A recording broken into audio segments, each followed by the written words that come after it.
Hello everyone, lovely day to you. This is Kim and Wilson from Sass Marketing Agency here with your March Marketing Roundup. So get plugged in, get your pen and paper and ready to take notes, okay? So I'll dive right in with Google. So Google adds new tools to help limit the spread of misinformation online. Obviously with everything that is going on right now, this is quite important. So this will significantly ramp up your efforts in addressing misinformation. Okay, there's search upgrades and alerts to help users better understand the sources that they're connecting with for updates. So that's really good. Good on you, Google. Now we'll move to the metaverse, which is something that is coming right up here for every single person. So you need to be in tune with your business marketing planning, what you want to do with your strategy moving forward, because this is something we need to adapt to and get on board with. So in terms of the metaverse, for connected and it's a connected and persistent online world where users connect, often using avatar and virtual reality, you'll cut that, in ways that are more immersive and engaging than existing online channels like websites and social media.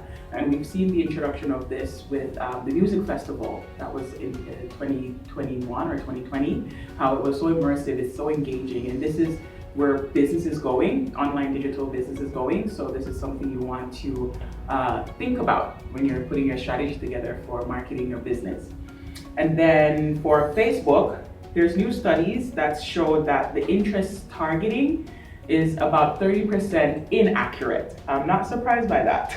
So you really need to pay attention to your keywords that you're using. And Meta is obviously working to improve this in its system in respect to having more feedback from you, the user, so that they can incorporate the changes needed to address the errors. But in essence, it really comes down to your tracking of your ad performance, right? Refining and testing everything that you're doing. And we can definitely help you with that. We do ad management, so you can connect with us at any point. Now we'll move over to Instagram, Facebook's friend. With Instagram, they're adding new messaging features, which is really interesting. So it reduces the amount of time it takes to actually respond to messages, right? And your DMs and stuff like that, which is neat. So they're including quick replies, right? Music sharing and new chat themes in the app, which is really cool. And to see that deployed will be really interesting. I hope you plug into that and actually start using those features. They're adding a new reply while you browse option. So while you're there scrolling, you don't have to exit your scrolling or interrupt your scrolling. You can reply right there in your scrolling, so you won't have to miss anything, which is really cool. And that will go straight through your DM inbox. So that's pretty neat. They're also adding a new quick send option as well. So it highlights your closest friends when you tap and hold on the share button on a particular post. So that's really neat. Again, it doesn't interrupt your scrolling experience and what you're actually enjoying at the time. They're also updating Reels editing tool, right? To make it a lot easier to reorder and edit your clips. We all understand how annoying that can be when you're trying to, edit your clips and you can't get to the one you want and you can't reorder. All of that is going away. They're getting that sorted and they're doing that and they're making that super easy with their reorder mode. So to simplify all your editing process, yay Instagram, making it super easy.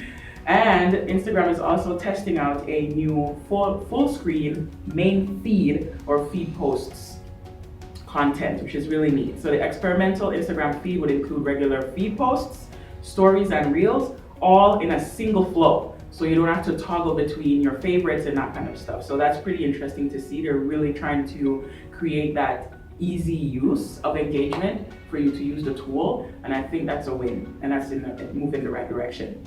What I'm most excited to talk about today though is YouTube. Why? Because YouTube is moving into podcasts. Did you know that? I think that is awesome. I think that is amazing and something you should probably think about. Seeing if you want to get on that platform, right? So new details of this is going to be released soon, and podcasters can actually embed and have their feed ran through this YouTube podcast feature using our RSS feeds. So that's really cool, and I think that's an amazing feature and plus to have. So I'm excited to see that come. And YouTube is also experimenting with the new profile rings for stories, similar to what Instagram has. Like if someone's live and stuff like that, YouTube is also going to, I guess, copy that feature. So yeah, YouTube is going in the right direction. Woo-hoo. All right, TikTok. TikTok is launching new cybersecurity tips series to help users avoid scams, especially around this time when everyone's going through, it's a tax season. So they're doing that. They're looking to help users keep themselves safe online with the latest iteration of its hashtag Be Cyber Smart digital tips series. So if you're seeing that anywhere on TikTok, then there you go. You heard it here first. And then another awesome, I think, update is Pinterest. Yeah, Pinterest.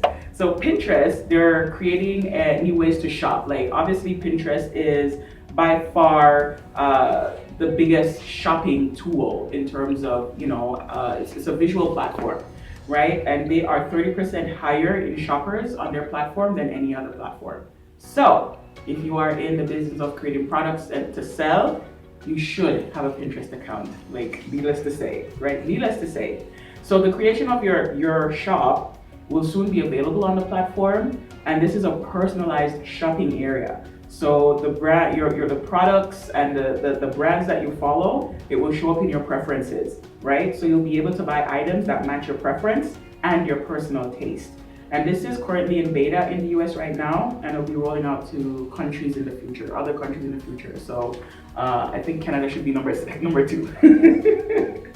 So moving on with some statistics, new study by the 2022 Global Messaging Engagement Report shows that almost 1/3, which is 31% of consumers, check their emails 2 to 5 times per day.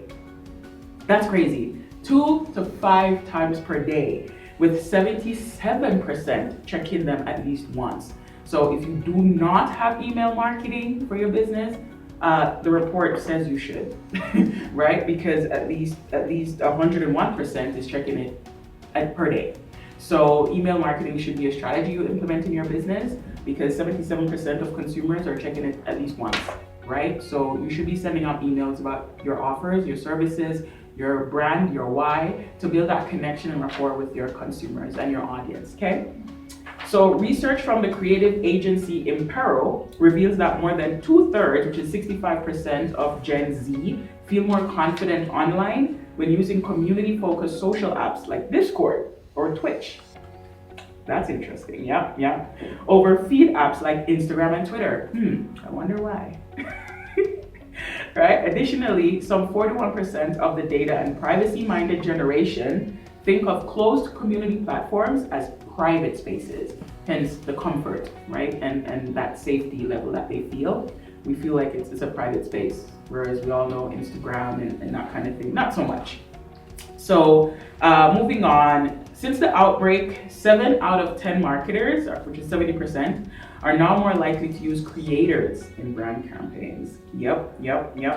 While a similar figure, which is 69%, agree that influencer marketing budgets represent a larger portion of their overall marketing budget, which is really interesting to note, which means that influencer marketing is obviously a future trend that you should probably consider, right? So that's like influencer marketing. So that's like having a brand advocate or a brand ambassador, right? And this is where we see the trend going for 2022. So maybe something to think about for you.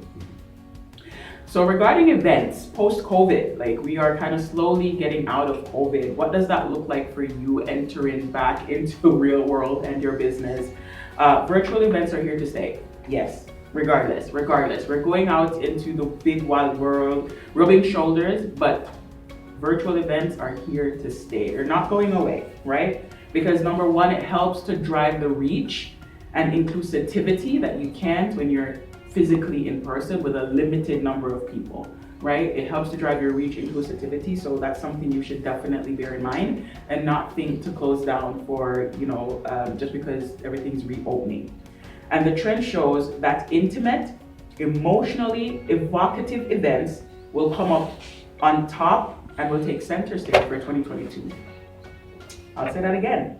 The trend shows that intimate, emotionally evocative events will come out on top and will take center stage for 2022. This means that people want that emotional connection behind anything, especially community events, right? And then you'll be able to measure emotional impact with that. Brand loyalty is everything. So connect with us to build your marketing strategy and your marketing plan to utilize emotional marketing for your business. Emotional authenticity will be a cornerstone of in-person events for 2022.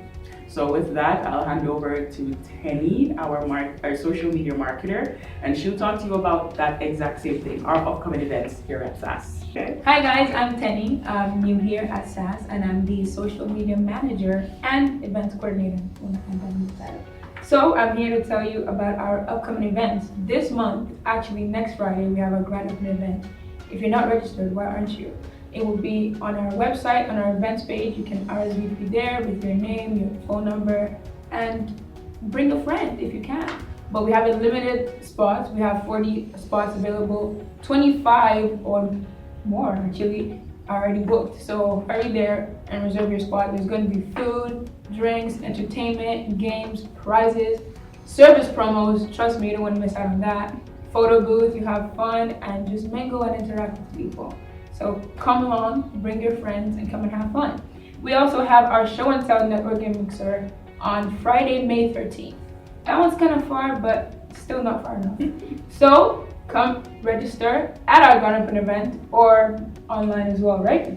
And yeah, we'd love to see you there. So as a social media manager, I do a number of things. I basically create content. I don't particularly curate them. There's people that do the research. They send it to me. I make the content and I upload and manage the social media platforms. As the event coordinator, on the other hand, I kind of plan events from scratch to execution. And as simple as it sounds, it's low-key. It's kind of nerve-wracking. But it's a fun time here at Sass because everyone is just open and ready to help you and just comforting, and I don't feel like I come to work until 9 or 10. I feel like I'm having fun here, so yeah.